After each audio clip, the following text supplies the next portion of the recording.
Hi ಎಲ್ರಿಗೂ ನಮಸ್ಕಾರ. Welcome back to Kusma's vlog. ಇವತ್ತಿನ ವ್ಲಾಗಲ್ಲಿ ಬೇಕರಿ ಸ್ಟೈಲ್ ಆಗಿರುವಂತಹ ಕ್ಯಾರೆಟ್ ಹಲ್ವಾ ಮಾಡೋದು ಹೇಗೆ ಅಂತ ಅತಿ ಸುಲಭವಾಗಿ ಅಮ್ಮ ಹೇಳ್ಕೊಡ್ತಾರೆ. ಮೊದಲಿಗೆ ಅಮ್ಮ ಮನೆಯಲ್ಲೇ ಮಾಡ್ಕೊಂಡಿರುವಂತಹ ತುಪ್ಪನ ಹಾಕೋತಾ ಇದ್ದಾರೆ. ಶ್ರೀಕೃಷ್ಣ ತುಪ್ಪ ಬಾಟ್ಲಲ್ಲಿ ಹಾಕ್ತಾ ಇದ್ದಾರೆ ಅಂತ ಶ್ರೀಕೃಷ್ಣ ತುಪ್ಪ ಅನ್ಕೋಬೇಡಿ, ಮನೆಯಲ್ಲೇ ಮಾಡಿ ಆ ಬಾಟ್ಲಿಗೆ ತುಂಬಿಸಿಕ್ಕಿರೋದನ್ನು ಹಾಕ್ತಾ ಇದ್ದಾರೆ. ಬೇಕಿದ್ರೆ ನೀವು ತುಪ್ಪ ಮಾಡೋ ಪ್ರೋಸೆಸ್ ಕೇಳಿದ್ರೆ ಅದನ್ನು ಕೂಡ ನಾನು ಅಮ್ಮಗೆ ಹೇಳಿ ಒಂದು ವ್ಲಾಗ್ ಮಾಡಿಸ್ತೀನಿ.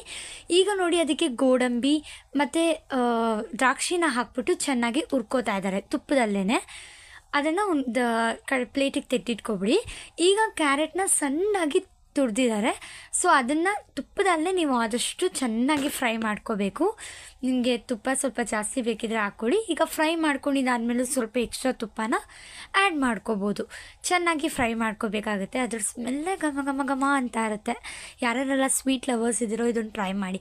ಈಗ ಕೆನೆ ಆಗಿರುವಂತಹ ಗಟ್ಟಿ ಹಾಲನ್ನು ತೊಗೊಂಡಿದ್ದಾರೆ ಅಮ್ಮ. ಆ ಹಾಲನ್ನು ಈಗ ನಾವೇನು ಕ್ಯಾರೆಟ್ ಹುರ್ಕೋತಾ ಇದ್ದೀವಲ್ಲ ಅದಕ್ಕೆ ಬೆರೆಸ್ಕೋಬೇಕಾಗತ್ತೆ. ನೋಡಿ, ಇವಾಗ ಅದಕ್ಕೆ ಆ್ಯಡ್ ಮಾಡ್ಕೋತಾ ಇದ್ದಾರೆ. ಆ್ಯಡ್ ಮಾಡಿಕೊಂಡು ನೀಟಾಗಿ ಮಿಕ್ಸ್ ಮಾಡ್ಕೋಬೇಕಾಗತ್ತೆ.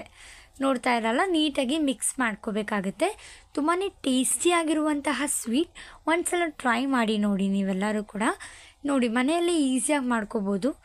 ಈಗ ಒಂದು ಕೋವಾನ ಸಪ್ಪೆ ಕೋವಾ ಹಾಕ್ತಿಲ್ಲ, ಸ್ವೀಟ್ ಕೋವಾ ಸ್ವೀಟ್ ಸಿಗುತ್ತಲ್ವಾ ಅಂಗಡಿಯಲ್ಲಿ, ಬೇಕ್ರಿಯಲ್ಲಿ. ಸೊ ಅದನ್ನೇ ಹಾಕ್ತಾ ಇದ್ದಾರೆ. ಸೊ ನೀವು ಸ್ವೀಟ್ ಕೋವಾ ಹಾಕ್ತಾ ಇರೋದ್ರಿಂದ ಸಕ್ಕರೆ ಸ್ವಲ್ಪ ಕಮ್ಮಿ ಮೀಡಿಯಮ್ ಆಗಿ ನೋಡ್ಕೊಂಡು ಹಾಕ್ಕೊಳ್ಳಿ. ಇನ್ ಕೇಸ್ ನೀವೇನಾದ್ರು ಸಪ್ಪೆ ಕೋವಾ ಹಾಕಿದ್ರೆ ಸಕ್ಕರೆ ಸ್ವಲ್ಪ ಜಾಸ್ತಿ ಬೇಕಾಗತ್ತೆ. ಈಗ ಅದಕ್ಕೆ ಏಲಕ್ಕಿ ಪೌಡರ್ನ ಹಾಕ್ತಾ ಇದ್ದಾರೆ. ಚೆನ್ನಾಗಿ ಮಿಕ್ಸ್ ಮಾಡ್ಕೋಬೇಕಾಗುತ್ತೆ. ತುಂಬ ಈಸಿ ರೆಸಿಪಿ. ಒಂದು ಸಲ ಟ್ರೈ ಮಾಡಿ ನೋಡಿ, ನಿಮಗೆ ಗೊತ್ತಾಗುತ್ತೆ. ಈಗ ಅದಕ್ಕೆ ಮತ್ತೆ ತುಪ್ಪನ ಆ್ಯಡ್ ಮಾಡ್ತಾ ಇದ್ದಾರೆ. ಒಂದು 2 ಸ್ಪೂನ್ ತುಪ್ಪನ ಆ್ಯಡ್ ಮಾಡಿ ನೋಡಿ.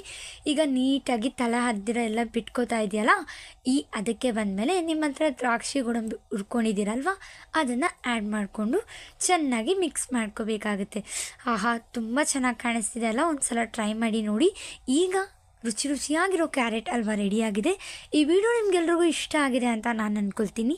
ಸೊ ಇಷ್ಟ ಆಗಿದರೆ ಲೈಕ್ ಮಾಡಿ, ಶೇರ್ ಮಾಡಿ, ಕಮೆಂಟ್ ಮಾಡಿ, ಸಬ್ಸ್ಕ್ರೈಬ್ ಮಾಡಿ ಅಂತ ಹೇಳ್ತಾ ಮತ್ತೆ ಸಿಗೋಣ ನೆಕ್ಸ್ಟ್ ವ್ಲಾಗಲ್ಲಿ. ಅಲ್ಲಿವರೆಗೂ ಟೇಕ್ ಕೇರ್, ಬಾಯ್.